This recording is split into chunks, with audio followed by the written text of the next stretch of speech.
On a rainy evening in March 2014, Officer Derek Hall, a 42-year-old veteran of the local police force, prepared for what would become his final shift. To his colleagues and the community, Derek was the embodiment of authority, respect, and service. His uniform was impeccably clean, his posture straight, and his reputation as an officer of the law was untarnished. Yet beneath the surface, turmoil festered, a storm that would soon destroy everything he had once vowed to protect. The evening began like any other. Derek kissed his wife, Elizabeth, a school teacher, and their 2 children, Olivia and Ethan, goodbye before leaving for work. Elizabeth, a loving and caring woman, often expressed concern about Derek's increasingly cold demeanor over the past few months, but he always brushed it off, saying it was just the stress of the job.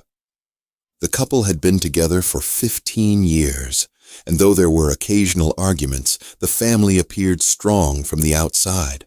However, a growing sense of unease gripped Derek's mind.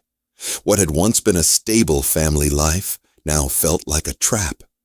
He had been struggling with his own demons for months, financial troubles, a troubled marriage, and a constant weight of unspoken anger. His relationship with Elizabeth had soured, and what began as quiet frustration grew into resentment. Derek had even begun confiding in his fellow officers about his feelings of betrayal, though he kept the full extent of his rage hidden. As the night wore on, Derek's thoughts darkened. The small disagreements with Elizabeth, their mounting debt, and his increasing dissatisfaction with his career began to blur together into a toxic cocktail of emotion. He had begun to suspect Elizabeth of an affair, but he had no concrete evidence, just a gut feeling that gnawed at him. His suspicion began to consume him, and the thought of losing his family, losing control, was unbearable. At around 10 p.m., after a long and uneventful shift, Derek returned home, the weight of his thoughts heavier than ever.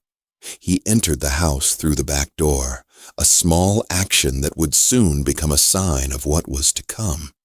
The house was quiet, save for the soft sounds of Olivia and Ethan's steady breathing as they slept in their rooms. Elizabeth, however, was awake, reading a book in the living room, her face illuminated by the soft glow of a nearby lamp. She looked up when she heard Derek's footsteps, smiling as she always did. But this time, Derek didn't smile back. Instead, he walked toward her with cold eyes, his mind racing with pent-up frustration. Elizabeth noticed the change in his demeanor instantly, but she couldn't have known the storm that was about to break. Derek accused her of cheating, his voice shaking with anger and desperation. Elizabeth, stunned, tried to calm him down, but her words only seemed to fuel his rage. She denied his accusations, but Derek's mind had already made up its own reality. The tension in the room became unbearable. In a violent outburst, Derek grabbed a gun from the drawer, one he had kept for protection. But tonight, it would be used for something far darker. Elizabeth gasped, her hand flying to her mouth as she realized the full extent of Derek's fury. She pleaded for him to stop, but the pleading fell on deaf ears. Derek, driven by jealousy and uncontrollable rage, pulled the trigger, and in an instant, everything changed.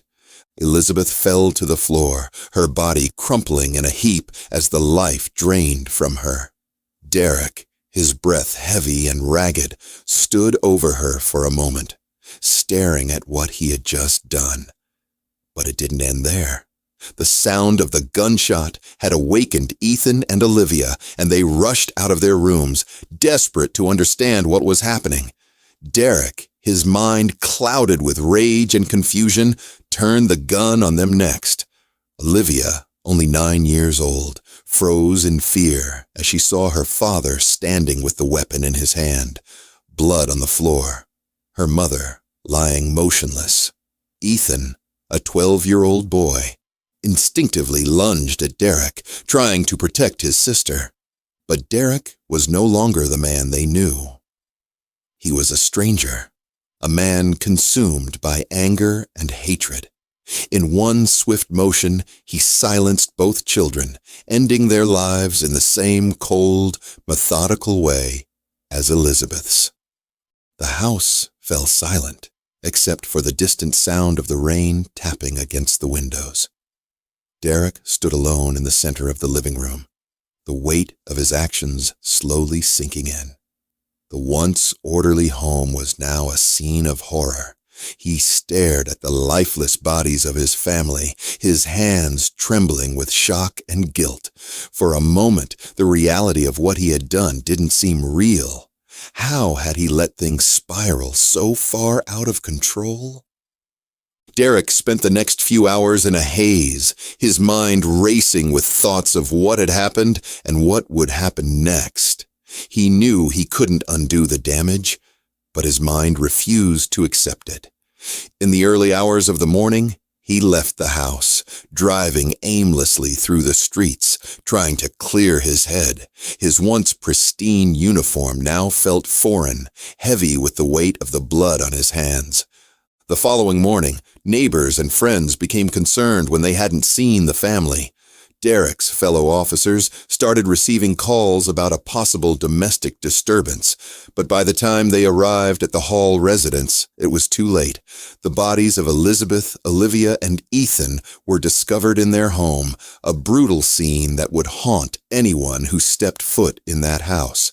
Derek was eventually apprehended after a nationwide manhunt. The investigation revealed the chilling details of his actions, but the question remained. How could a man who had sworn to protect and serve his community be capable of such violence? The answer was painfully clear. Derek's own demons, his mounting resentment, and his inability to cope with his inner turmoil had led to the ultimate destruction of his family.